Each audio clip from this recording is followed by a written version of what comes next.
Ini saya udah ngomong berkali-kali, tapi saya ceritakan lagi di sini. Waktu zaman apa bedanya zaman Pak Presiden Jokowi dengan zaman Pak Presiden SBY? Waktu zaman Pak SBY, ekonomi tumbuh 6% rata-rata. Pada waktu zaman Pak Jokowi, 5%. Salahnya di mana? Pada waktu zaman Pak SBY, dia tidak membangun infrastruktur besar-besaran. Kenapa bisa tumbuh 6%? Karena dia biarkan real sektor tumbuh, private sektor tumbuh. Peran Kadin pada waktu itu pasti besar, mungkin sebagian besar untung banyak waktu itu ya. Tapi pada waktu zaman Pak Jokowi, dia bangun infrastruktur di mana-mana. Tapi private sektor perannya sedikit.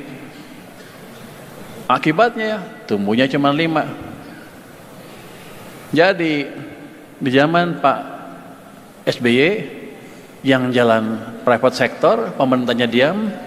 Di zaman Pak Jokowi, pemerintah jalan, private sektornya relatif diam. Yang private hasilnya 6%, yang government hasilnya 5%. Jadi kalau sekarang saya hidupkan dua mesin ekonomi, government dan private sector, 6,5 enggak susah-susah amat.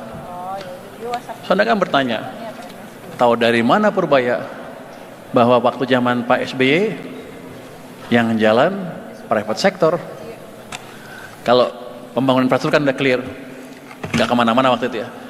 Saya lihat dari sini, balik ke tadi gambar uang tadi.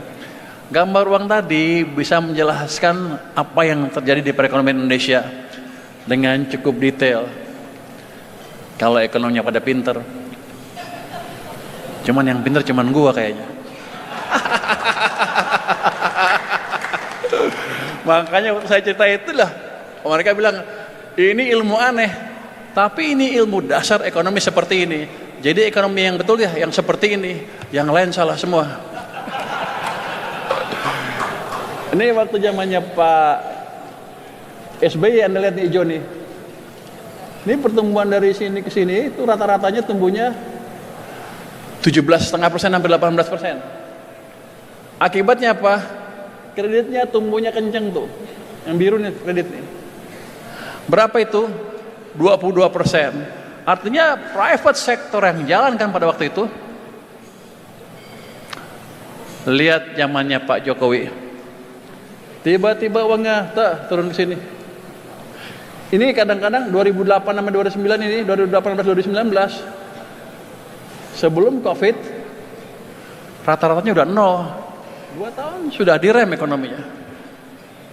Walaupun Pak Jokowi bangun infrastruktur di mana-mana, ketika private sektor yang nggak jalan, ketika pengusaha Kadin diem aja, ekonomi nggak kemana-mana. Tumbuh 5%, mungkin rata-ratanya di bawah. Ini. Jadi saya bisa bilang di sini private, di sini government. Lihat pertumbuhan kreditnya, cuma 7%. Kadang-kadang juga negatif bawah. Hampir kita hancur di tahun 2020. Waktu itu saya di Maritim. Keadaan seperti ini. Ini minus 15,3% pertumbuhan uangnya. Jadi dengan keadaan Covid, fiskal dan moneternya mencekik ekonomi kita. Ini bisa balik, mulai ke sana. Tapi itu baliknya bukan kebetulan. Pak Presiden memerintahkan Bank Sentral untuk mengatur kebijakannya. Saya yang ngasih tahu. Gratis, nggak dibayar, nggak apa-apa lah. Saya dulu terkenal ekonom bayarnya 2M. Makasih mas katanya. Sekarang udah lumayan dibayar. Pak Prabowo bayarnya lebih gede rupanya. Ini sampai sini Bank Sentral masih negatif. Bank Sentral udah membantu tapi masih negatif. Ini dari sini ke sana apa yang terjadi? kita paksa Kementerian Keuangan memindahkan 300 triliun dari BI ke perekonomian, ke bank-bank komersial. Akibatnya MNO-nya tumbuh seperti ini, nggak lama kredit juga tumbuh kencang seperti ini. Jadi ini amat mempengaruhi pertumbuhan kredit dan pertumbuhan swasta sektor real. Waktu kemarin saya balikin uang itu 200 triliun, itu bukan langkah baru, pernah dilakukan di sini. Cuman karena mereka nggak ngerti, mereka cuma jalanin perintah. Mereka pikir itu langkah kebetulan. Tidak, itu langkah by design.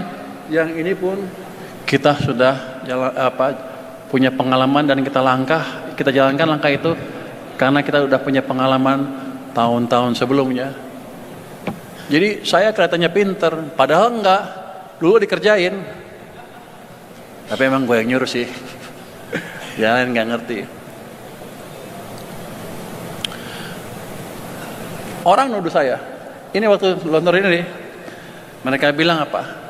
Purbaya ngabisin uang pemerintah 200 triliun. Padahal yang saya lakukan apa? Saya pindahkan uang dari bank sentral ke bank komersial, BUMN, dalam bentuk seperti tabungan deposit on call. Uangnya masih uang saya. Jadi ini balik, ekonomi recover, uang gua masih utuh.